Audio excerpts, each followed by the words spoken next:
రాజమౌళి భారతీయ cinema ముఖ చిత్రాన్ని మార్చేసిన టాలీవుడ్ దర్శకుడు రాజమౌళి. ఆయన కెరీర్లో ఒక్కటంటే ఒక్క ఫ్లాప్ లేదు. తీసిన ప్రతి సినిమా సెన్సేషన్. సినిమాకి అంచనాలని పెంచేస్తూ హాలీవుడ్ రేంజ్లో చిత్రాలు తెరకెక్కిస్తున్నారు జక్కన్న. చివరిగా రాజమౌళి తెరకెక్కించిన ఆర్ఆర్ఆర్ చిత్రం తెలుగు సినిమాని ప్రపంచంలో ఇంకా పై స్థాయికి తీసుకెళ్లింది అని చెప్పవచ్చు. ప్రస్తుతం రాజమౌళి మహేష్ బాబుతో కలిసి క్రేజీ ప్రాజెక్ట్ చేస్తున్నారు. ఈ మూవీ హాలీవుడ్ స్టాండర్డ్స్ లో ఉంటుందని తెలుస్తుంది.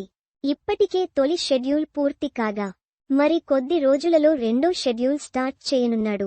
అయితే రాజమౌళి ఎన్ని చిత్రాలు చేసిన ఆయన డ్రీమ్ ప్రాజెక్ట్ ఒకటి ఉంది. అది మరెదో కాదు, మహాభారతం. ఎన్నో ఏళ్లు క్రితమే రాజమౌళి మహాభారత కావ్యాన్ని తెరకెక్కించడం తన జీవిత లక్ష్యం అని చెప్పుకొచ్చారు. ఇది చేయడానికి చాలా సమయం పడుతుందనన్నారు.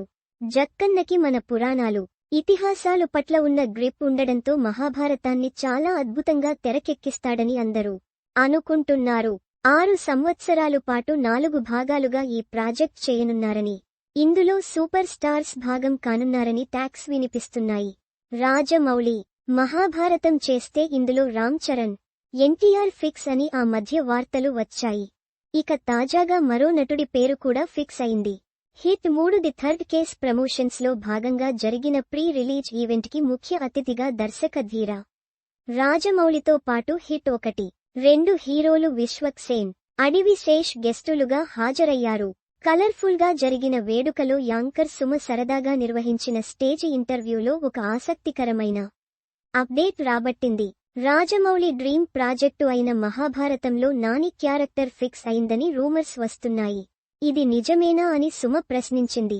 దానికి జక్కన్న టక్కున బదులిస్తూ నాని డెఫినిట్ గా ఉంటాడని చెప్పడంతో ప్రాంగణంలో ఉన్న ఆడియన్స్ చప్పట్లతో హోరెత్తిపోయింది.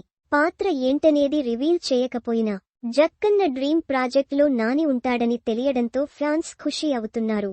ఇక నానికి ఏ పాత్ర అయితే బాగుంటుందో అని ఆలోచనలు చేస్తున్నారు.